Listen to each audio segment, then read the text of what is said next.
Chapter 23 In Search of Supplies. I think there is no castle in Japan situated better or more beautifully than the castle of Iwamura. It is also known by the name Castle of Mist. It received this name long ago when, during an attack by an enemy, the lord of the castle dropped the bones of a snake into the well. Immediately from the deep shaft, a heavy mist rose that engulfed the whole mountain, throwing the attackers into such confusion that the castle was saved.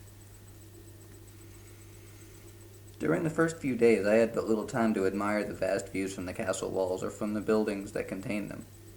On the first day we brought our scanty supplies into the empty storehouses of the castle. On the second it was decided that we were to issue a measure of millet and barley to all those who had sought refuge in the castle. This was handed to them as the lower gate to ensure that they left. The task took a whole day and greatly depleted our stores. Lord Akiyama wanted to impress upon the people in the district that he had not come to destroy Iwamura Castle but to become its lord. The people took the grain and appeared thankful, though it would have been very foolish for them to have behaved otherwise. In the 11th month of the year, the weather turned bitterly cold.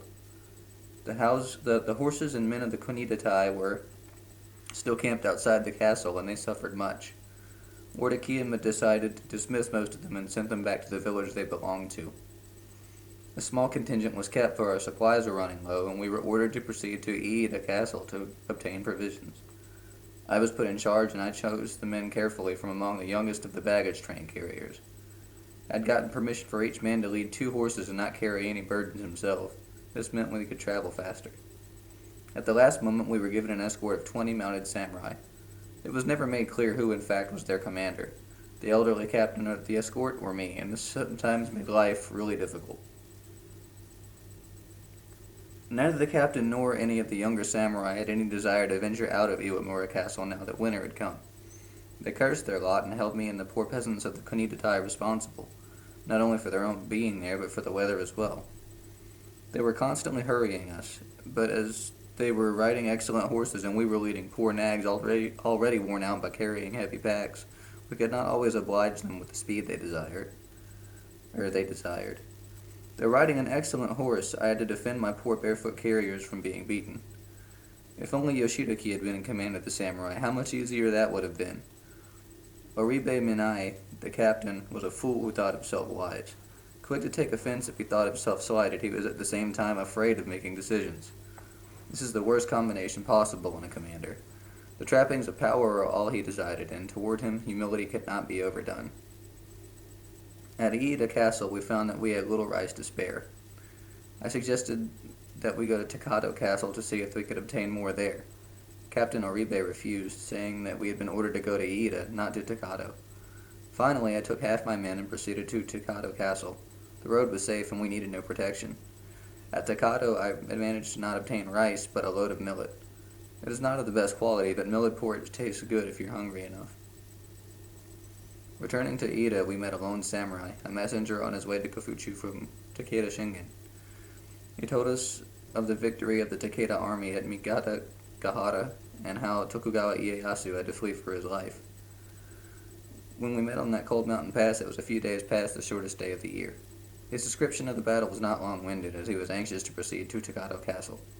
I envied him the task, for he would certainly be rewarded and feasted wherever he went in Kai, as if it was he personally who had won the battle of Mikata-Gahara.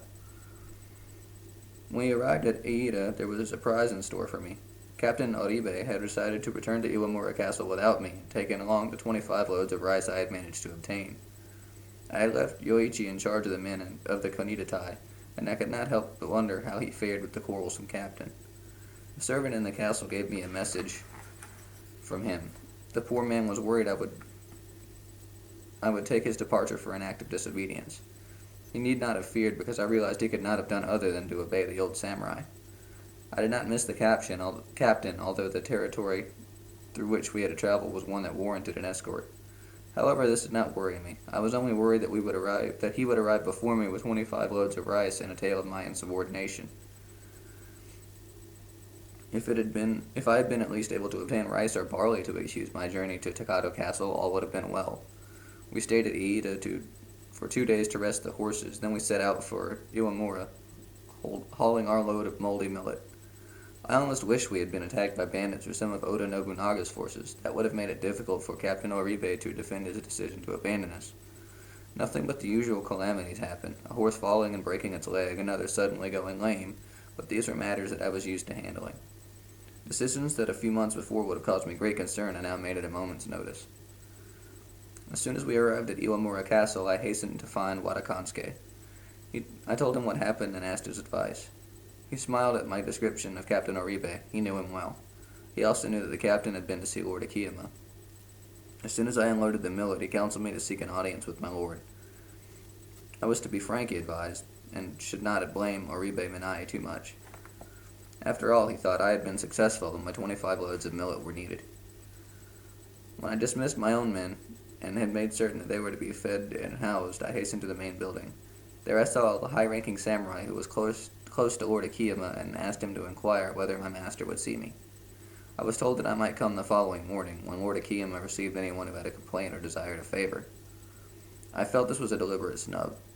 Watakansuke consoled me and told me not to worry, but I did not sleep well that night, despite my tiredness after the long journey. I arrived punctually the next morning. The others who came later were admitted before me. The old samurai who attended those seeking an audience was named Zakoji. His mode of behavior was extremely formal. I could not help feeling that he had been brought up in a palace. I later found out that he had been born and spent his childhood in Kyoto, where his father served the emperor. I waited patiently, showing neither anger nor annoyance when others were admitted before me. At last my turn came, for it was no one left to be given preference over me. I was admitted to a small room that had beautifully painted sliding doors. I could not keep my eyes away from one that portrayed a giant peacock. In the center of the room sat Lord Akiyama. A small wooden table beside him held his swords. He was dressed more splendidly than I had ever seen him before, in a blue silk kimono. I knelt in front of him and bent my head low, but did not speak. I waited. At last he spoke. I tried to guess from his tone of voice as if he was angry with me. You had no orders to go to Tokado Castle. It was phrased almost as a question, and for that reason I dared answer it as I did. I had been ordered to get supplies for 50 horses to carry. At Aida I found only enough for 25. If I had returned with only half the amount of supplies I had been ordered to get, then I would have indeed disobeyed my master. And was there rice to be got at Tokado? Lord Akiyama asked. No rice, my lord, I answered, looking up at him. The commander of the castle spared me loads of millet for your sake. He was most pleased for your victory and bade me tell you so. He was sorry for the little rice, but he gave me 1 koku weight of it for your table. That was most kind, for I am sure he had spent all that he could spare to Lord Takeda. What did he think of the news of Lord Takeda's victory? Lord Akiyama's voice was pleasant and frank, as if he was talking to an equal. He had not heard, sir. We met the messenger from Lord Takeda on our return journey to Ida. I'm sure it must have pleased him greatly. He had only a few soldiers in his castle. Did the messenger tell you of Lord Takeda Shingen's health? Lord Akiyama lowered his voice, as if he did not want to be overheard asking the question. No, my lord, I shook my head. We met in a mountain pass. It was very cold. He was shivering and his teeth were chattering from the icy weather. I could not help smiling a little as I recalled the messenger. I think he was more interested in safeguarding his own health than inside Tokado Castle than telling me of Lord Takeda's. I have had further news that he is not well, but I do not want you to spread this about as common gossip. If you hear anyone passing on such rumors, note the man and tell me. I shall, my lord. I bowed my head to indicate I had heard and would obey. As for the millet, we are pleased to have it. Lord Akiyama paused for a moment. You seem better fitted to command alone than to serve under others. Lord Akiyama smiled a little. But I suppose it would ill suit me to call that a fault. Here. Lord Akiyama had taken a gold coin from his purse and held it out to me. I took it from his hand and bowed my head to the ground. Everyone knew that Lord Akiyama did not like to be second in command, so he seldom served under others. Lord Takeda Shingen acknowledged this. That's why my lord had been sent against Iwamura Castle instead of remaining with the main forces that fought at Mikatagahara. I thank you, my lord. I rose and walked from the room. Once outside, I smiled. My audience had gone well. I turned towards the old samurai in order to thank him and pay respect. To my surprise, a young woman was standing beside him. She was not a servant. She was dressed in a silk kimono of such elegance as I had not seen before, with sleeves so wide they almost reached the floor. Her face was pale, like the color of the full moon when it had reached the zenith in the sky. I am afraid I stared like a foolish peasant or a priest who has seen the living Buddha descended from the skies. My daughter, the old samurai grumbled, ill-pleased with the meeting. Then unnecessarily he explained why she was there, telling me that she had come with a message from Lady Toyama. I looked down quickly and then bowed very deeply to Lord Zakoji and his beautiful daughter. I felt my cheeks blushing, although I felt ashamed of having stared.